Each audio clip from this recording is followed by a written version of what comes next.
Olá, bem-vindo ao nosso terceiro módulo do curso Queijo Minas Artesanal, que é a parte de higienização de equipamentos e utensílios. Vamos começar nossa apresentação com uma foto linda aí, ó, do queijo Pão, representando todos os produtores de queijo Minas Artesanal do Cerrado. Nossa apresentação será dividida em 4 etapas, tá? Primeiro eu vou falar um pouquinho da importância da higienização, depois do processo SIP na ordenha, no caso de quem tem a ordenha mecânica, e no caso de quem tem a ordenha manual, vou falar um pouquinho do processo de limpeza manual da ordenha. E por último, a gente vai falar da higienização da queijaria, ok? Então vamos falar um pouquinho da importância do processo de higienização. O motivo da gente higienizar é principalmente por causa dos micro-organismos. Gente, mas o que é?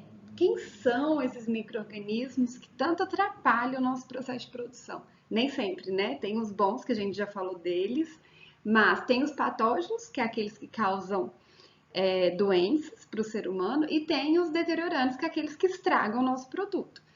Então, para esses micro-organismos, a gente tem que dar uma atenção muito especial e fazer com que eles não estejam presentes no nosso produto, ok? Então, o que são esses micro-organismos?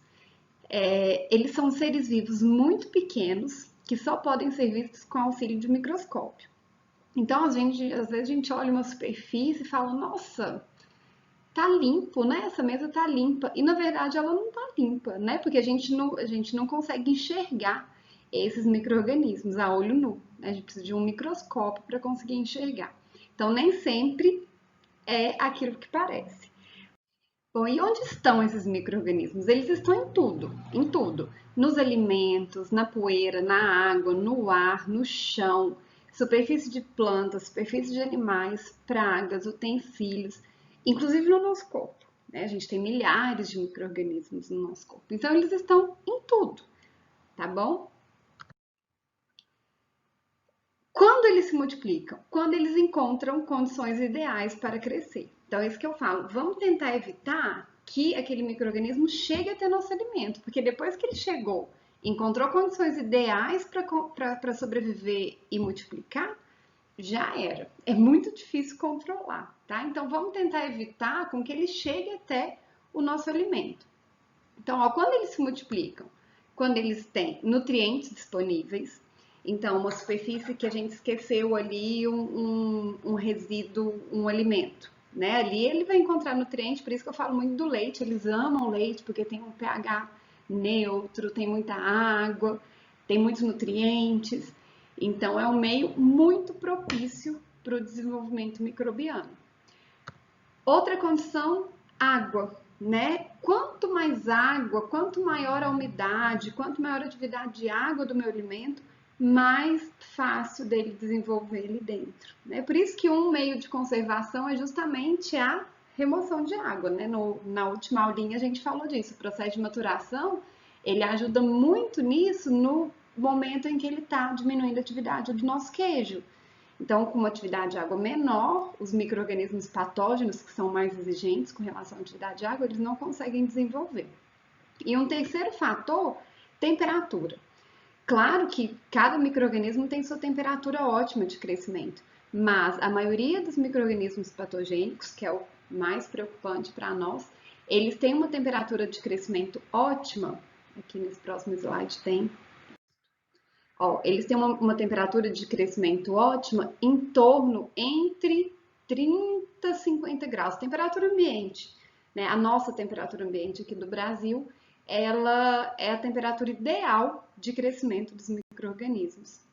Então, a gente pode ver, eu gosto muito dessa figura, a gente coloca aqui então que o micro-organismo acima de 60 graus, ó, ele morre. Então, quando a gente aquece, por isso que pasteurização do leite, a gente destrói tudo, né? A gente destrói os micro-organismos patogênicos porque ele vai acima de 60 graus.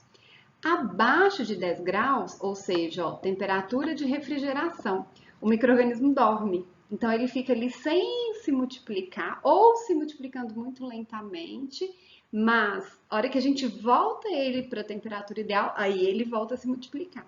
Então, a gente não destrói o micro-organismo com refrigeração, ele simplesmente adormece e depois ele, quando volta para a temperatura, ele volta a se multiplicar, tá?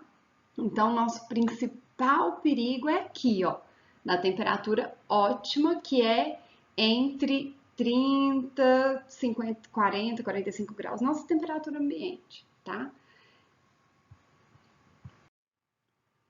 Bom, olha só para vocês terem uma ideia. Um único micro-organismo, após 1 hora, ele se transforma em 10. Após 6 horas, ele passa a ser 1 milhão. Então, é muito rápido o crescimento dos micro-organismos. É crescimento exponencial, né? Então, rapidamente a gente tem ali uma contaminação gigantesca deles. Por isso que eu falei, vamos evitar que ele chegue até nosso produto. Depois que ele chegou, encontrou nutriente, água e temperatura ideal, ele faz a festa.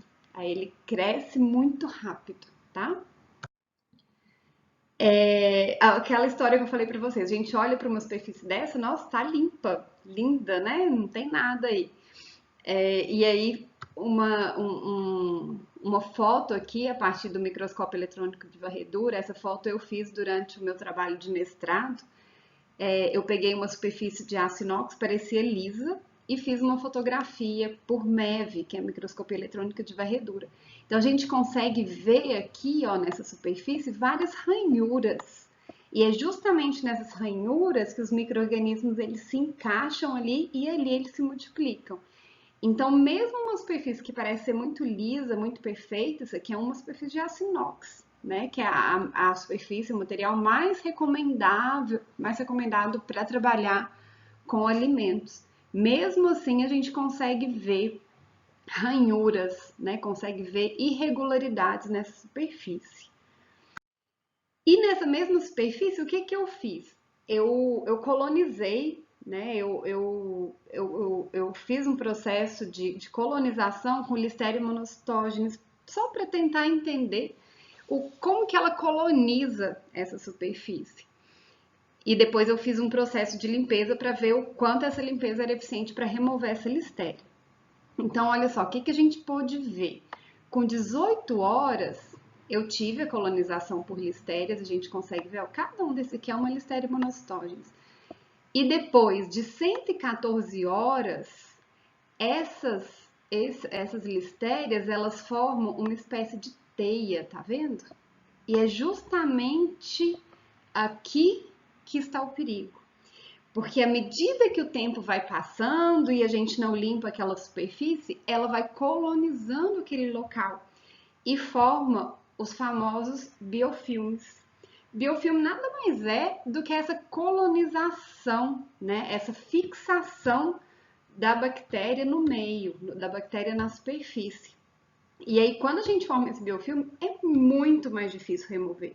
Seria muito mais fácil fazer um processo de higienização nessa superfície do que nessa superfície. Nessa aqui, o processo de higienização é bem difícil de acontecer, tá? Então, é por isso que a gente bate muito na tecla. Higieniza toda hora, antes, durante e depois. Porque quanto antes a gente higienizar, quanto antes a gente limpar, mais fácil de remover esses micro-organismos. Então, aqui a gente conseguiu mostrar o processo de formação aqui do biofilme. Então, ó, é aquilo que eu falei, higieniza sempre, higieniza o tempo inteiro, tá? Então, em qualquer tipo de processamento industrial de alimentos, a manutenção das condições higiênico-sanitárias constitui requisito essencial para assegurar a obtenção de produtos finais de boa qualidade. Então, se eu quero um queijo Minas artesanal de boa qualidade, segurança alimentar e higiene o tempo inteiro. Bom, e a higiene, ela pode ser dividida em duas etapas. Etapa de limpeza, ok? Que é onde eu vou remover os resíduos, ou seja, eu vou remover resíduos alimentares e outros tipos de resíduos que tiver ali no meio. E a sanitização, ou sanificação, ou desinfecção, tá? Todos são sinônimos. O processo de sanitização, ele vai remover o quê? Micro-organismos. Então, primeiro eu preciso limpar, tá? Tirar resíduos, depois eu faço o processo de remoção dos micro-organismos. Mila, mas eu posso fazer o contrário? Não. Primeiro limpeza, depois sanitização. Por quê? A maioria dos sanitizantes, em especial o cloro, que é um dos mais utilizados, quando a gente coloca esse sanitizante em uma superfície onde eu tenho matéria orgânica, ele reage com essa matéria orgânica e perde o efeito. Então, eu vou estar gastando o meu sanitizante, vou estar desperdiçando esse sanitizante e não vai estar resolvendo nada. Não vai resolver nada. Então, primeiro limpo, quando já não tem mais nenhum resíduo orgânico ali, aí sim eu faço o processo de sanitização, tá? Então, sempre respeitar essa ordem. Primeiro limpar e depois sanitizar, tá? As etapas de higiene, como eu falei para vocês, ó, primeiro, nessa primeira etapa aí tem a limpeza e por último a sanitização. A limpeza inclui 3 etapas principais. Inclui uma pré-lavagem com água morna, lavagem com detergente e enxague com água, tá? E depois disso que faz então o processo de sanitização. O que eu quero mostrar para vocês nesse slide? Se a gente fizer essa primeira etapa aqui, ó, de limpeza, muito bem feita, a gente consegue eliminar 90% dos micro-organismos. Oi, Mila, mas você falou que não era o objetivo da limpeza? Bom, não é o objetivo da limpeza. O objetivo da limpeza é remover os resíduos. Mas, juntamente com os resíduos, a gente remove também, claro, os micro-organismos. Uma coisa não é separada da outra.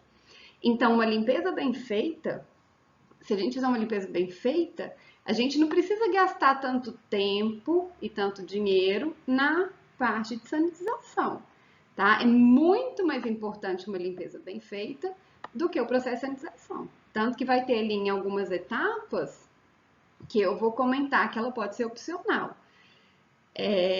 No meu trabalho, voltando de novo no meu trabalho de mestrado, a gente consegue ver isso que eu acabei de falar para vocês. Ó, isso aqui foi uma publicação que a gente fez na Higiene Alimentar, em 2015, e mostra. Então, aqui ó, a gente tem o biofilme nessas primeiras 2 colunas é o biofilme de 18 horas, formado em 18 horas, e nessas 2 colunas o biofilme de 114 horas. O que aconteceu? Na plaquinha de aço inox, antes de fazer o processo de higienização, eu tinha 10 a quinta de micro-organismos. Depois que eu fiz a limpeza com detergente, usei detergente alcalino, usei detergente ácido, essa contagem, ela diminuiu muito. Ela foi para 0,31. A gente conseguiu reduzir 5 ciclos logarítmicos. Ou seja, mais de 90% da listéria foi removida só com detergente, só com a limpeza. E depois a sanitização, menor que 1. Né? Então, foi aquilo que eu falei para vocês. A gente consegue remover muita coisa só com a limpeza. Não é o objetivo, mas a gente consegue remover muita coisa, tá? E lá no biofilme de 114 horas, o que aconteceu? Foi bem interessante que, enquanto lá no de 18 horas ele passou para 0,31, no de 114 horas ele passou para 0,66. Ou seja, é mais difícil remover quando a gente tem uma superfície colonizada por mais tempo. É aquilo que eu falei para vocês. Quanto mais tempo o micro-organismo fica ali, ele vai colonizando, vai formando esses biofilmes e fica mais difícil de remover, tá? Então, sempre, higiene, sempre, sempre, sempre, para não deixar formar esse biofilme. Quando a gente fala de superfície, a superfície lisa, assim, é difícil pensar em biofilme. Não, claro, eu vou limpar aquilo ali toda hora, não vou formar. Mas o que os micro-organismos fazem? Eles formam biofilmes em locais onde é difícil higienizar. Então, por exemplo, eu tenho ali uma tubulação onde eu tenho uma curvatura ali, eu tenho um joelho na minha tubulação. Aí lá naquele lugarzinho onde eu não consigo higienizar, começa então a formar a colonização, essa colonização bacteriana, que é justamente o biofilme. Então, na hora de fazer o desenho dos equipamentos, né? Escolher o tipo de utensílio que você vai usar, pensem nisso, né? Escolham utensílios fáceis de higienizar, que você consiga alcançar toda a superfície desse utensílio, porque é nos lugares mais difíceis que eles vão lá e colonizam, ok? Alguns fatores devem ser levados em consideração durante o processo de higienização. Então, o primeiro deles, o tempo de contato. Não adianta eu comprar um produto de limpeza caríssimo e não respeitar o tempo de contato. Não vai fazer efeito, o efeito desejado. Qual que é o tempo de contato ideal? Aquele indicado pelo fabricante do produto. A gente tem N tipos de produtos de limpeza. Então, sempre olhar lá no manual, né, lá no modo de utilizar do fabricante e respeitar o tempo de contato indicado pelo fabricante. Outra coisa, temperatura. A temperatura ótima depende muito do produto que a gente está trabalhando. Então, vamos falar do leite, que é o que interessa para a gente aqui. A temperatura ótima para fazer o processo de higienização do leite é não menor que 40 graus, porque menor que 40 graus a gente vai ter uma solidificação da gordura e aí é muito difícil remover. E acima de 70 graus a gente tem desnaturação de proteína, que também fica muito difícil de remover.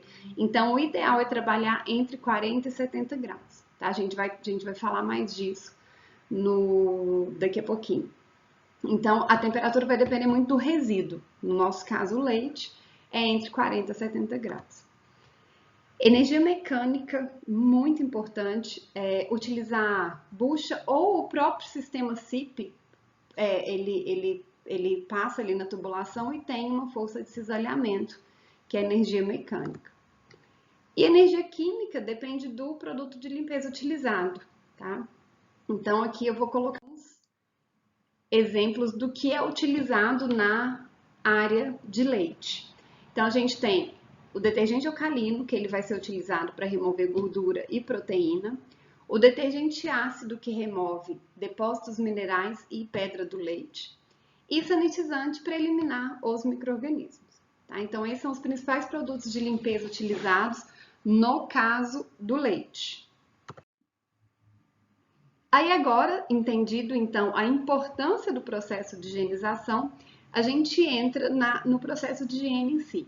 Então, vou falar primeiro da higiene na ordenha, depois eu falo da higiene na queijaria, ok? Então, a higiene na ordenha, alguns pontos que precisam ser colocados antes de entrar. Imediatamente após a utilização. Ah, Mila, eu faço 3 ordenhas por dia, aí eu deixo para higienizar no final. Não, porque aí acontece aquilo que a gente falou. O resíduo ele adere na superfície e fica muito mais difícil de remover. Então, a cada processo de ordenha, eu preciso fazer higienização, tá? Não é uma por dia, é uma após cada processo. Se faz 3 ordenhas, 3 higienizações. Uma ordenha, uma higienização. Mas sempre, logo após a utilização, tem que fazer o processo de higienização. Esse processo de higienização pode ser circuito fechado, que é o SIP, ou não. Não precisa necessariamente ser o processo SIP. Nós vamos começar falando do processo SIP, que normalmente para a ordenha mecânica é o mais utilizado. O SIP, a sigla significa Clean Place. O que é Clean Place? Limpeza no local. Imagina a gente ter que desmontar toda essa tubulação para limpar. Impossível. Então a gente faz esse processo de limpeza SIP, que é onde ao invés de circular o produto, o leite nessa tubulação, a gente circula os produtos de limpeza. E aí a higienização é feita justamente circulando os produtos de limpeza. Por isso o nome limpeza no local, tá? Então a gente circula ali água, detergente. Então eu vou focar mais no processo SIP, depois a gente fala do processo manual e depois a gente entra então para a higiene dentro da queijaria, ok? Então o processo SIP, a primeira coisa que a gente vai circular por essa tubulação é a água. Algumas coisas que a gente tem que levar em consideração. Essa água ela vai servir para remover os resíduos mais grosseiros. Ela tem que ser morna, justamente porque foi o que eu falei para vocês, né? Entre 40 e 70 graus, então aproximadamente 45 graus. Deve ser realizada até que a água saia totalmente límpida da tubulação. Então a gente fica circulando a água ali, circulando, circulando, até que a gente consiga ver que ela sai limpa, né? Transparente lá do outro lado. Muito importante pensar na qualidade da água que a gente vai utilizar, porque se a gente estiver utilizando uma água contaminada, não vai adiantar nada o nosso processo de limpeza. Então, sempre tá fazendo as análises da água para ver se está tudo certinho. E, quando bem realizada, é possível de se remover até 95% dos resíduos solúveis em água. Então, esse primeiro processo, esse pré-enxágue com água, é importantíssimo. E aí a gente vai para o detergente alcalino. Como eu falei para vocês, o detergente alcalino ele é utilizado principalmente para remoção de gordura e de proteína. Tá? A gordura é o resíduo mais difícil de ser removido porque ele é insolúvel em água. A gordura é hidrofóbica, então a gente passa a água ali e a gordura fica, porque ela não dissolve na água. Então o que a gente faz? A gente utiliza um detergente que tem a característica anfifílica, que é uma parte hidrofílica e uma parte hidrofóbica. Então, aqui, ó, na parte hidrofóbica do detergente, ele gruda na gordura. E a parte hidrofílica do detergente, ele se liga na fase aquosa, se liga na água e consegue então carregar, levar embora essa gordura, tá? E as proteínas a mesma coisa, ele consegue se ligar na proteína e levar essa proteína embora. Então, a importância de se utilizar o detergente alcalino. Com relação à concentração, sempre olhar a concentração indicada pelo seu fabricante. Ah, Mila, eu vou colocar um monte, vou usar muito mais do que meu fabricante pede para melhorar a minha eficiência. Não, você vai estar jogando dinheiro fora, tá? O importante é usar exatamente a concentração indicada pelo fabricante. Para ele chegar naquele valor, tiveram vários estudos. Então, não usar uma concentração nem menor, nem maior. Utilizar a concentração indicada pelo fabricante. Segundo, com relação à temperatura, de novo, que eu falei para vocês, né? O ideal é entre 45 e 75 graus. Menor que isso, gordura solidifica. Maior que isso, proteína desnatura. Então, usar essa água morna para evitar processo de solidificação da gordura e desnaturação de proteína. De novo, o enxágue com água. Então, já fiz o enxágue com água, detergente alcalino, enxago com água de novo. Mila, mas por que eu tenho que enxagar com água de novo? Primeiro, se ficar resto do meu detergente alcalino ali, ele vai corroer meu equipamento. E segundo, a minha próxima etapa é o que mesmo? Detergente ácido. Se eu tenho detergente alcalino, resíduo de detergente alcalino ali no meu equipamento e entro com detergente ácido, ele vai neutralizar meu detergente ácido. E aí meu detergente ácido não vai fazer efeito nenhum. Então, eu preciso remover esse detergente alcalino com água antes de passar meu detergente ácido, tá? Outra coisa, água potável, de excelente qualidade microbiológica, em temperatura mínima de 40 graus. Vou repetir isso muitas vezes durante essa apresentação. Daqui 2 aulas, a gente vai ter uma aula exclusivamente com qualidade de água, que é muito importante a água na queijaria. E aí enxaguar até não observar mais resíduos e espumas. Para verificar se todo o detergente alcalino saiu, uma dica é pingar algumas gotinhas de fenolftaleína, porque a fenolftaleína ela reage com álcali, com detergente ácido, detergente básico, alcalino, e fica rosa. Então, a hora que parar de sair a coloração rosa, significa que já não tem mais detergente alcalino ali. Então, é uma dica legal para a gente ver que todo o detergente alcalino foi removido da minha tubulação. O quarto produto que eu vou circular na minha tubulação é o detergente ácido, ou ácido nítrico. Então, ele deve ser circulado conforme as orientações constantes em cada apresentação comercial. Ele é utilizado para retirar os sais e prevenir incrustações. Sua periodicidade é determinada pela necessidade, sendo recomendável 3 vezes por semana ou pelo menos uma, tá? Então não precisa passar o detergente ácido todo dia, mas pelo menos uma vez por semana é importante. Senão vai criando aquelas pedras, o cálcio, né? Ele vai criando aquelas pedras a gente chama de pedra de leite na tubulação e aí diminui efeito, né? Tem que passar pelo menos uma vez por semana. Então, deve-se observar a dureza da água. Águas mais duras, a gente precisa, significa que ela tem mais sais, né? Aí a gente precisa passar mais vezes o detergente ácido. E aí, de novo, enxague com água, para a gente remover os resíduos desse detergente ácido, né? De novo, água potável, temperatura, pelo menos temperatura morna. E por último, a sanitização. Depois da sanitização, tem um enxágue que é opcional, tá? Então, com relação ao processo CIP, é isso. Você não tem ordenha mecânica, não faz o processo CIP, vamos então para o processo manual, tá? Então, o processo manual, de todo jeito, mesmo aqueles produtores que fazem ordenha mecânica, tem o processo CIP, tem alguns utensílios que tem que ser feita a lavagem manual, né? Baldes, a peneira precisa ser lavada manualmente. A ordem é a mesma do que eu falei do processo CIP. Primeiro fazer um pré-enxágue com água, depois utilizar detergente alcalino, só que agora o produto de limpeza ele não vai mais circular, né? A gente precisa realmente usar ali manualmente o produto de limpeza. Então a gente tem que levar em conta algumas coisas, por exemplo, o detergente alcalino ele pode causar queimaduras, irritação na pele. Então sempre lembrar de usar ele diluído, de 1 a 2%, e utilizar luvas. Bom, se eu não tenho luva, opte pelo detergente neutro. Não precisa usar detergente alcalino, uso detergente neutro, porque senão ele machuca ali quem estiver fazendo o processo de limpeza.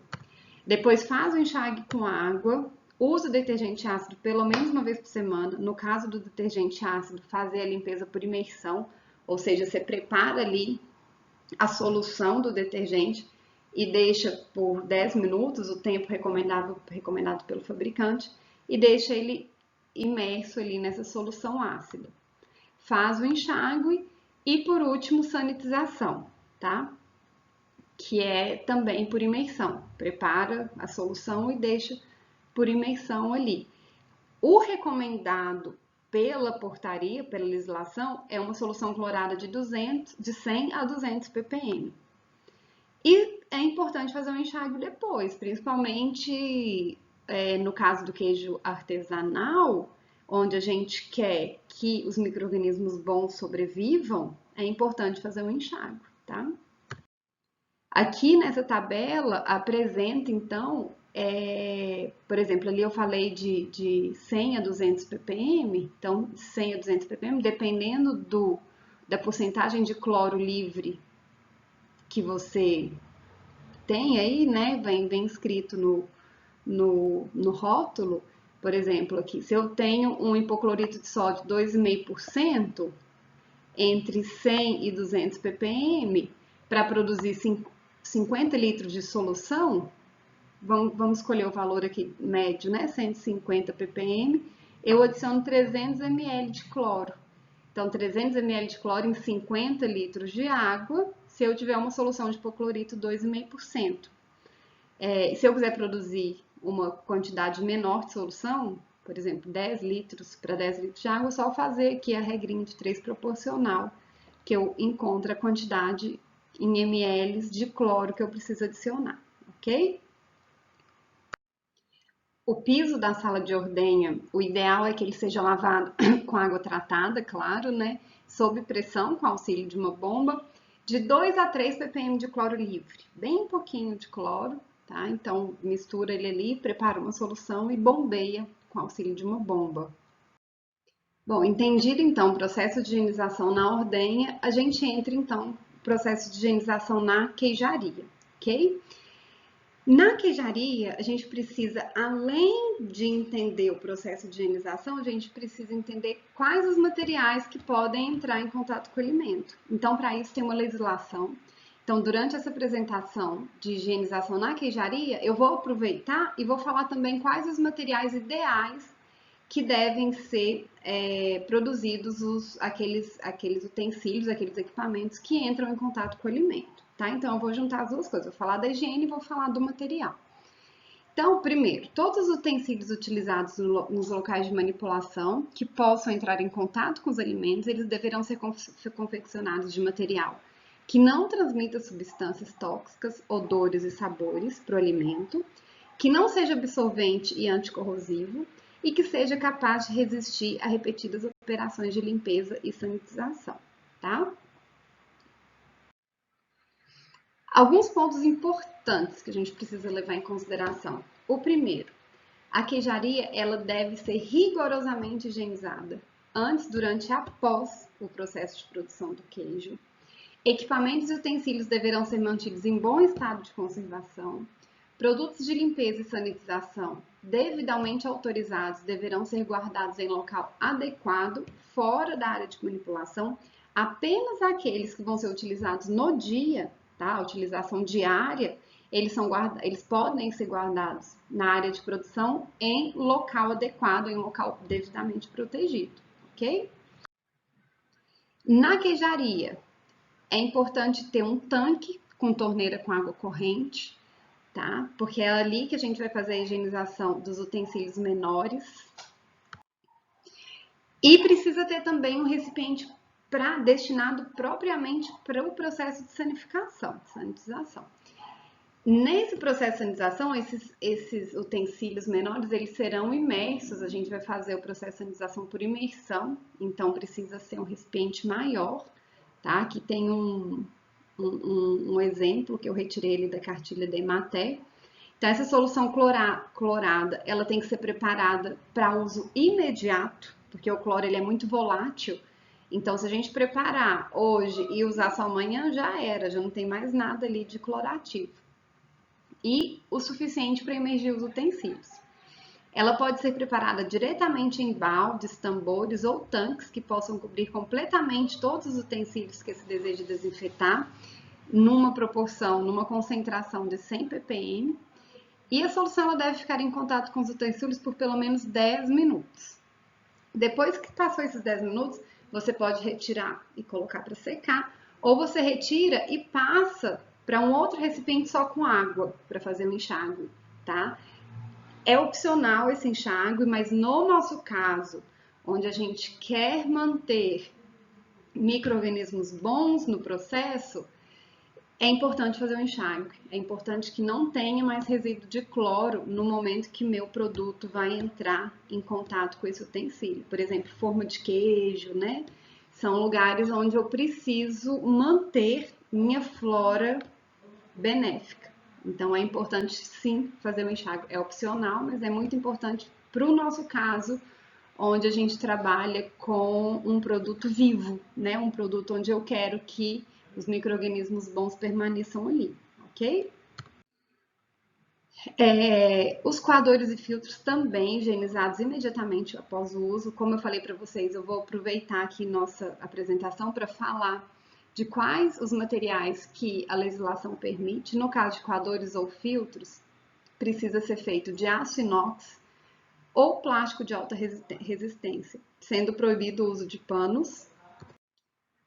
Pás e liras, também higienizadas imediatamente após o uso, pode ser tanto de aço inox, como esse exemplo aqui, que eu coloquei para vocês, essa segunda figura, como de polietileno.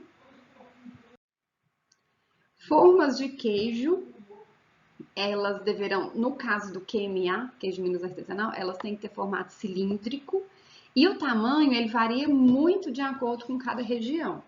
Aqui na nossa região do Cerrado é mais ou menos 17 centímetros, tá? Então é muito característico de cada região. E também devem ser higienizadas imediatamente após o uso. Bom, os pisos e paredes devem ser limpos também, com a maior frequência possível.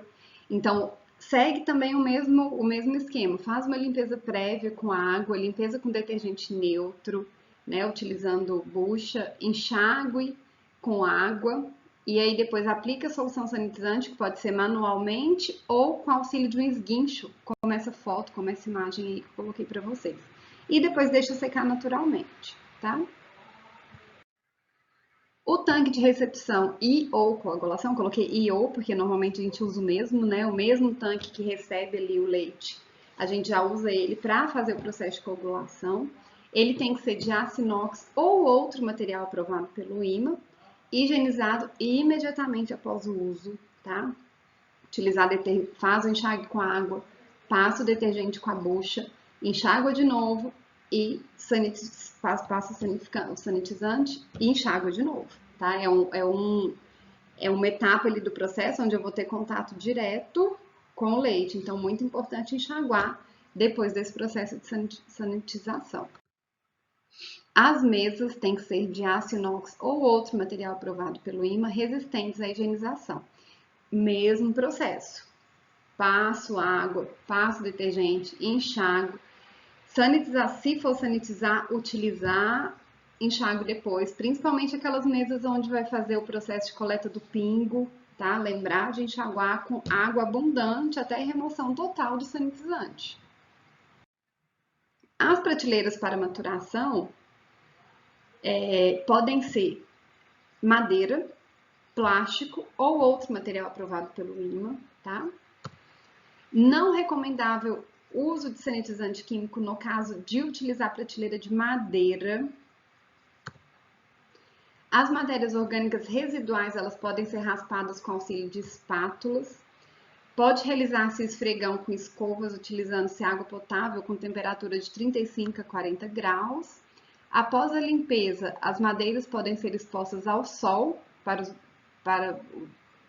causa da irradiação ultravioleta, né?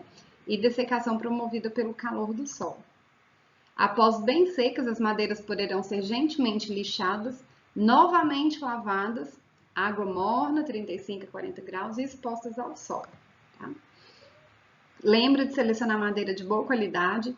Essa etapa de maturação é importantíssima, a gente vai ter uma aula também só sobre maturação, que é uma etapa muito importante do QMA, do queijo Minas artesanal. E tá finalizando, gente, é muito importante lembrar que todo esse processo de higienização, de sanitização, de limpeza é feito com os nossos produtos ali nas bancadas. Então, muito cuidado para não contaminar esses produtos com os produtos de limpeza, né? Então, às vezes a gente vai fazer jogar o sanitizante ali na parede e acaba caindo no nosso produto. Então, muito cuidado com o nosso produto acabado, porque a gente faz a limpeza junto com ele ali na mesma sala. O lixo ele tem que ser removido todos os dias, terminou o processo de produção, lembrar de tirar o lixo e levar para fora da queijaria. E por último, lembrar de fazer os POPs, que são os procedimentos operacionais padrões para higiene, procedimento operacional padrão de higiene, tá? Por quê? Porque para qualquer pessoa que estiver trabalhando ali no momento, um dia meu funcionário faltou, eu vou ter que arrumar um outro funcionário. Ele vai seguir sempre o mesmo esqueminha de limpeza. Então, é muito importante ter esse procedimento operacional padrão, tá? Todas as pessoas envolvidas na produção, elas devem receber treinamentos e seguir rigorosamente esses POPs, tá? Então, toda queijaria, gente, lembrar de ter... são documentos mesmo, a gente faz os documentos, digita, imprime, cola lá para todo mundo ver e todo mundo fazer igual, todo mundo seguir sempre o mesmo procedimento de higiene.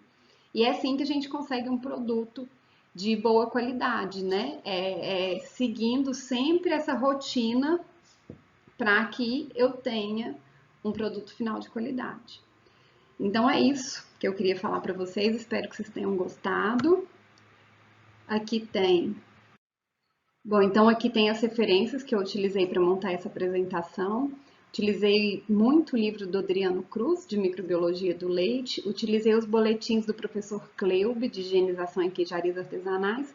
Todas as portarias do IMA e algumas cartilhas da Ematé, tá? Todo esse material ele foi revisado pelo pessoal da Ematé, a quem eu agradeço muito pelo auxílio aí nas apresentações. E gostaria de agradecer quem conseguiu assistir esse vídeo até aqui. Muito obrigada, muita gratidão. Espero ter contribuído pelo menos um pouquinho com o processo de produção aí de vocês, tá bom? Qualquer dúvida estou à disposição. E semana que vem tem mais um videozinho. Tchau!